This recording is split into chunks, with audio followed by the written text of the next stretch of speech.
Your Excellency, a report from the O9. They have located the target in Lorica and activated number 3. We estimate it to be under our full control by 1100 tomorrow morning. So, it's finally come. Inform Kunmi we will no longer be requiring her inferior services. Uh-oh. Whatever you say, Steve Bloom. Pyromans 842 RG. The Militesi Empire excavated the black tortoise crystal from the ruins of Lorica and placed it under military control. All Lorican Alliance territories were now occupied by the Militesi Empire, coming under complete control of the Imperial forces.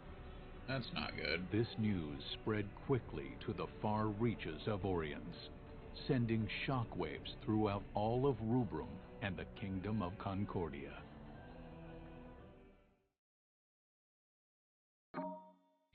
I'm sure that's something we're gonna have to deal with. Kupo? You've all been working so hard, Kupo. It brings a tear to my eye. Remember, only 3 days and 12 hours till the next mission, Kupo. Kupo? The upcoming level 22 mission should be a breeze for some Kupo of your abilities, Kupo. Yeah. I'm all, like, over-leveled and junk. Okay, anything we need to get to here? Lots of events. Go ahead and crank out the events. First, let's actually check Golem. Completely forgot about you. Golem class items. Golem. Heh. Summoning time 120 seconds. Starts in level 24, not too bad. Get you your increased HP. You actually do have a lot of HP. Which, I mean, you probably should. Mobile Strike. Attack while moving. Megaton Punch. Launch both fists to damage enemies. That's always fun. Gaia Stampede. Stomp around and shatter the ground while damaging enemies. And Ancient's Wrath. Become invincible and attack automatically for a set period of time. That seems pretty cool. Alright.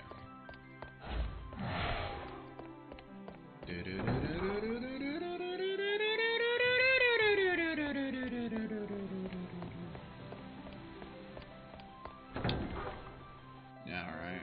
First we'll go check up the updated Rubrum. So I'm sure we got some new stuff to look at there.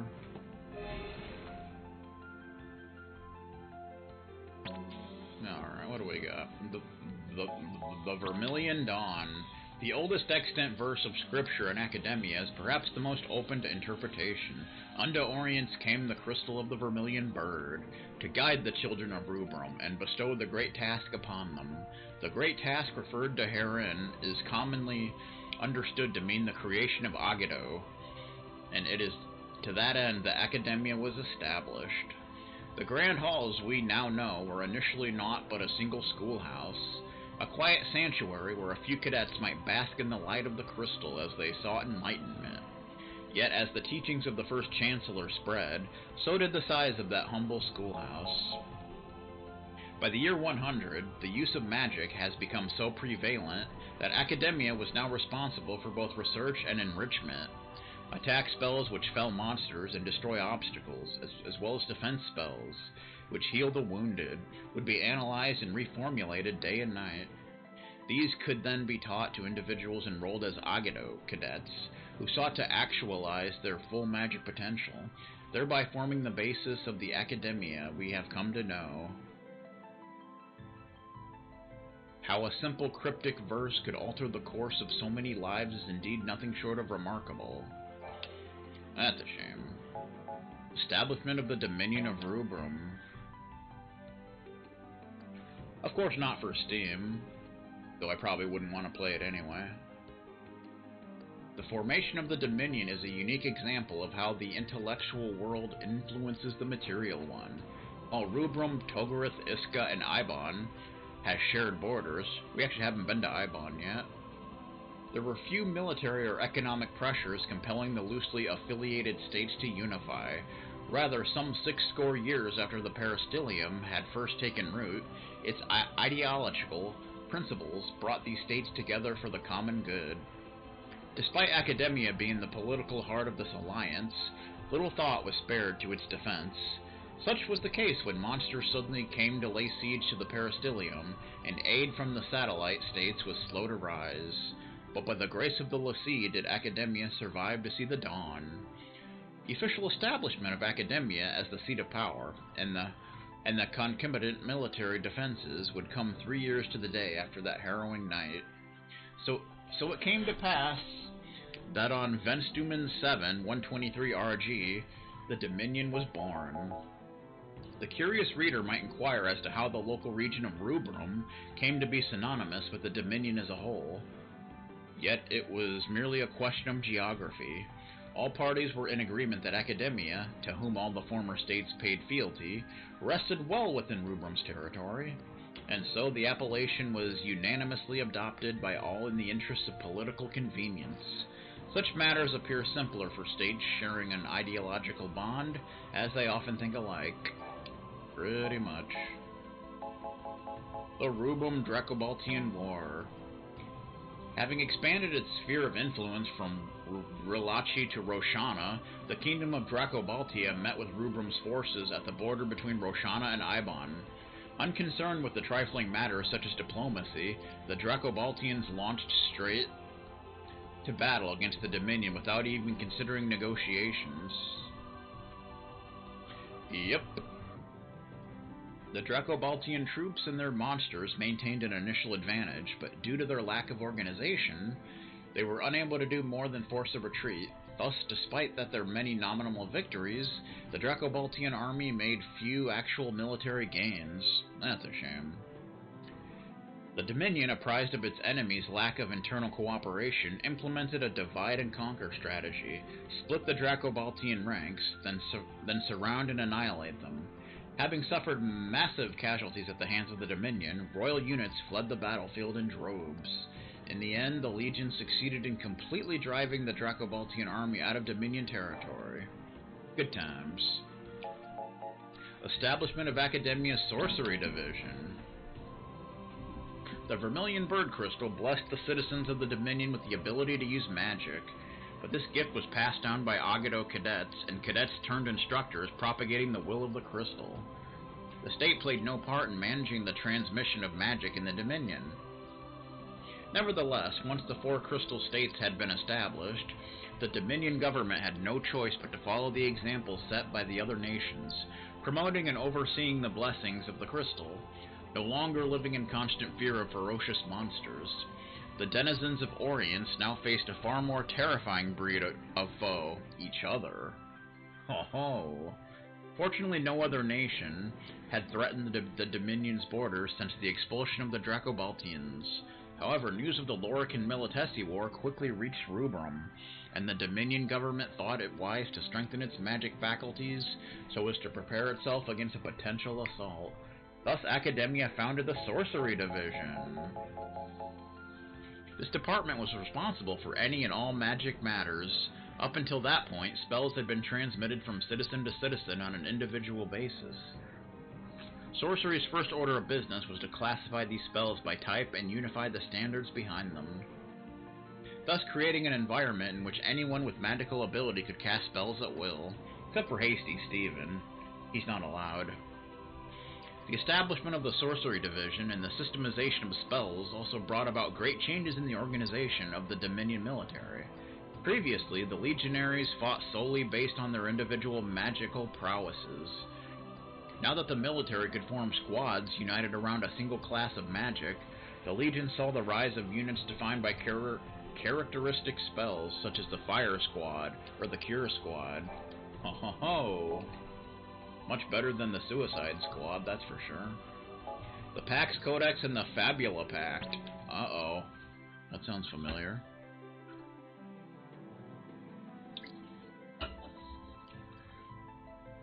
The Barith region transformed into a desert.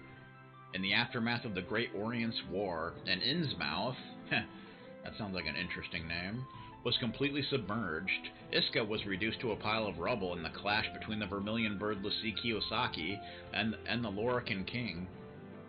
The residents fortunate enough to escape had no choice but to erect a new city of Iscah near the ruins of its predecessor. You said erect.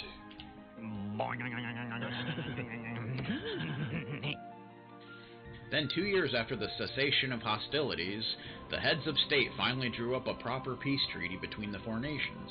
The treaty defined the four Crystal States' borders as they were at the beginning of the armistice. The Innsmouth region now belonged to Rubrum, and the Marrow region, constant source of discord between the Dominion and the Empire, was split down the middle.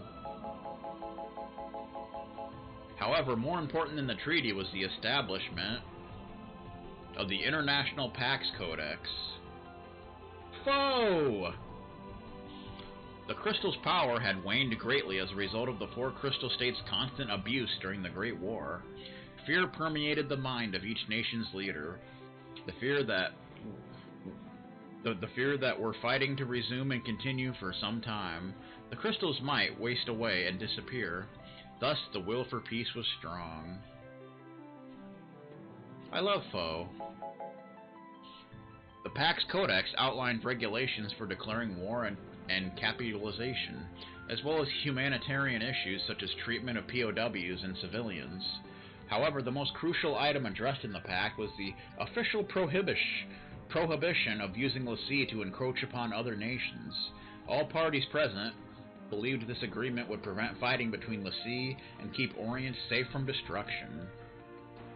Furthermore, in 448 RG, the Fabula Pact was drawn up between each of the four peristylia. Pressured by cries for peace, the heads of the peristylia forged this pact as a non-aggression pledge. The document itself was a non-governmental agreement, however, and its contents, aside from the pledge for non-aggression, remain unclear. Nevertheless, the signing of the Fabula Pact proves just how strongly the citizens of Orient oppose the mere thought of going to war again. Good times. Establishment of Dominion Central Command. Before simmering crises began erupting into full-scale wars, a government must establish a department specializing in military affairs. However, the Chancellor of Academia's greatest obligation was the cultivation of Agito, and his responsibilities as headmaster took precedence over his duties as head of state. Thus, without a proper leader in position, the Dominion's military organization was extremely fragile. Kinda like Newfie. To alleviate this problem, the Dominion formed a new division, Central Command, to take Academia's place in directing the army. All military responsibility shifted from the Chancellor to this new department, headed by the newly appointed Commandant. Not only did Central Command receive total command of the Dominion legions, but it also assumed responsibility for all logistical issues as well, such as the mobilization of troops and the development of new armaments. By establishing Central Command, the Rubrum Army was able to deploy troops and engage enemies with more speed and efficiency. However, it also meant that Agito cadets now existed separately from the legions and only joined the army for field training. Oh boy. Sounds exciting, dude. Anything else?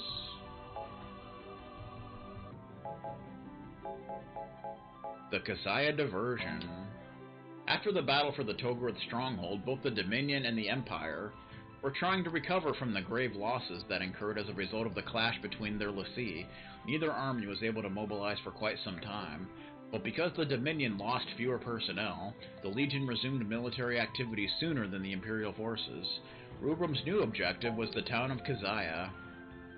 Given the base's remote location, Central Command postulated Militus would be unable to easily dispatch reinforcements to assist the small squad charged with defending the town. In their eyes, capturing the city should be a cinch. The Commandant devised a strategy by which a cadet task force would divert the Empire's primary defenses away from the base, creating an opening for the Dominion legions to infiltrate and capture the town. However, the cadets went above and beyond the call of duty. Not only did they divert the Imperial troops, but they even went so far as to completely annihilate the Imperial forces stationed at Kazaya. The operation was a brilliant success. Indeed it was. The infiltration of Iscah, which is what we just did.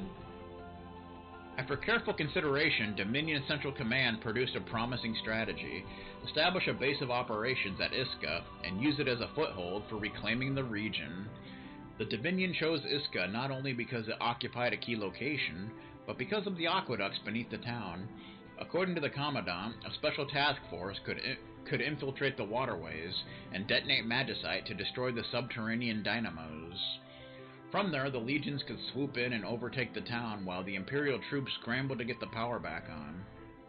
However, the legions were not properly trained, nor equipped to carry out such a highly specialized mission. Thus, Central Command deployed a group of cadets to invade the underground aqueducts of Iscah. The entire operation went exactly according to plan. The cadets infiltrated the waterways without incident, placed and detonated the magicite, and created the diversion necessary for the legions to move in and capture the town. Oh yeah. Excavating the black tortoise crystal. Ah! Why do I have to hit the wrong button? Why do I gotta do that? Does anybody know? Alright. Good times. Pyromans. Shut up, dude. Nobody wants to hear your freaking dulcet tones.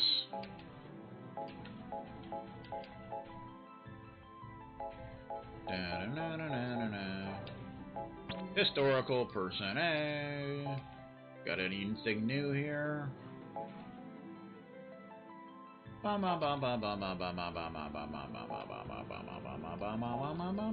Oh, we got some new fart crackers. Vermilion Bird Lassie Kayahara.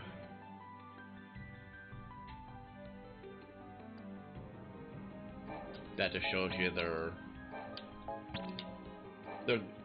crystal thing.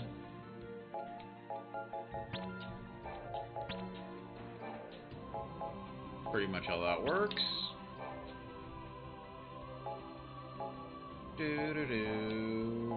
Idola and Arcana.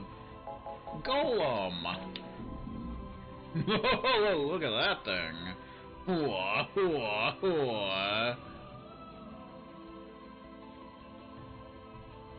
Look like it would hurt to get punched by this dude.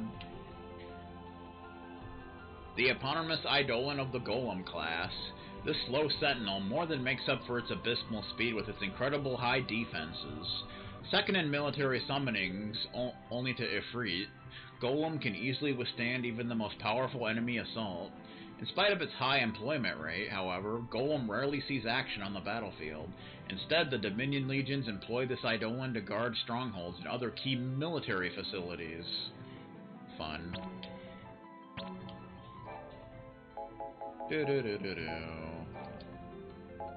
Enemy Compendium. 838 Imperial Troopers.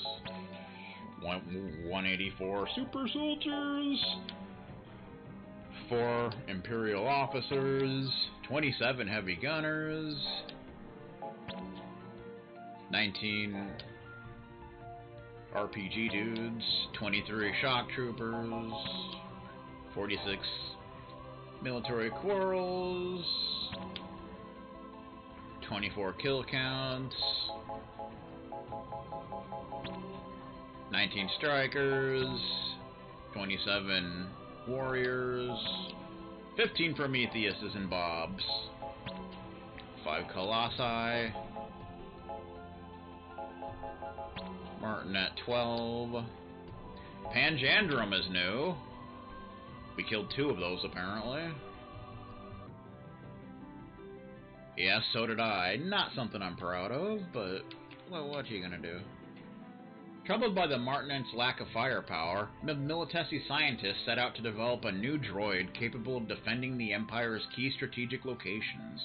What they created was an amalgam of Trintotilian and parts from scrapped Martinets, the Panjandrum. Simple in design and thus ideal for large-scale production, the Panjandrum serves one function: to halt an enemy assault by any means necessary, including self-destruction. This drone was first sanctioned as the Type 37 Automated Battle Droid 2.0 on the cusp of the Great War and employed in combat shortly thereafter.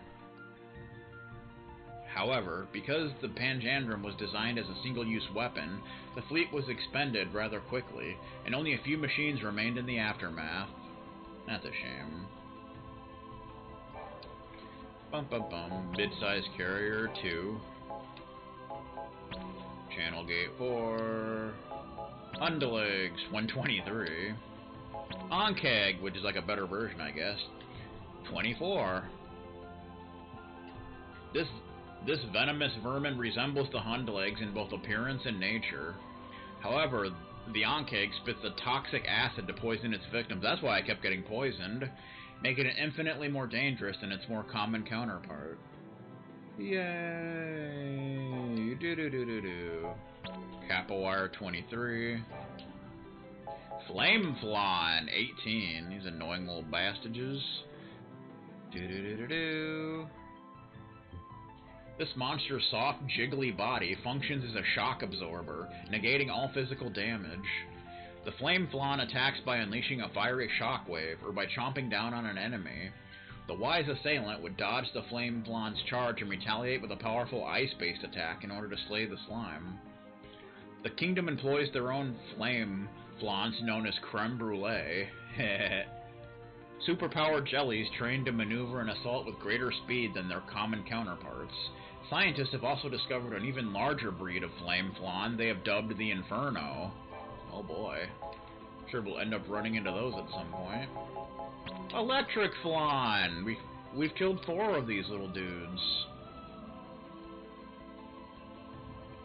This jiggly fiend withstands any physical assault with ease and absorbs all lightning spells. Like the Ice Flon, however, the Electric Flon is also weak to flame-based attacks, so those who find themselves faced with one of these creatures are advised to shock it into submission with a fire spell or two. Oh, mind if I do. The Concordians refer to this creature as the Gato Chocolat, and have recruited its brethren into their ranks as shock troopers in the most literal sense. Get it, shock trooper? Rumors have surfaced of an enormous subspecies of electric Flon known as the Kukulkan, but none in the Dominion have been able to confirm this information. Sure we'll run into that at some point. 38 Agua Flon, 74 Evil Eyes, 2 Bad Eyes, 49 Bombs You Want It, 6 Thunder Bombs, 2 Doublicorns, 109 Lesser Curls, 2 Curls, Records of Service, the People's Hero. Not exactly the People's Champion, but well, what you gonna do, man? You're not gonna do nothing. You're just gonna sit there with a stupid look on your face, like Hasty Steven does. Alright. Okay. So we got some events to take care of now. Guess we can start off with the lectures as usual.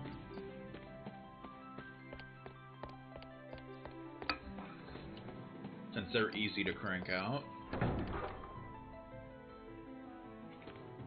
But first we shall drop a save. We'll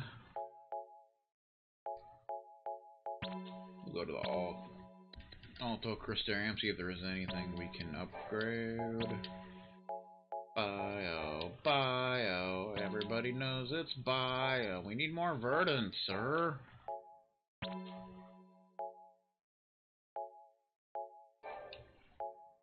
Wall.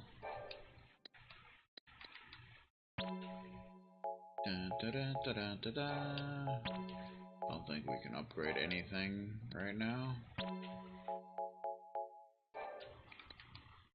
It would appear not, sir. Okay. So we're gonna drop a save. And I'm gonna go use the facility. I shall return in due time.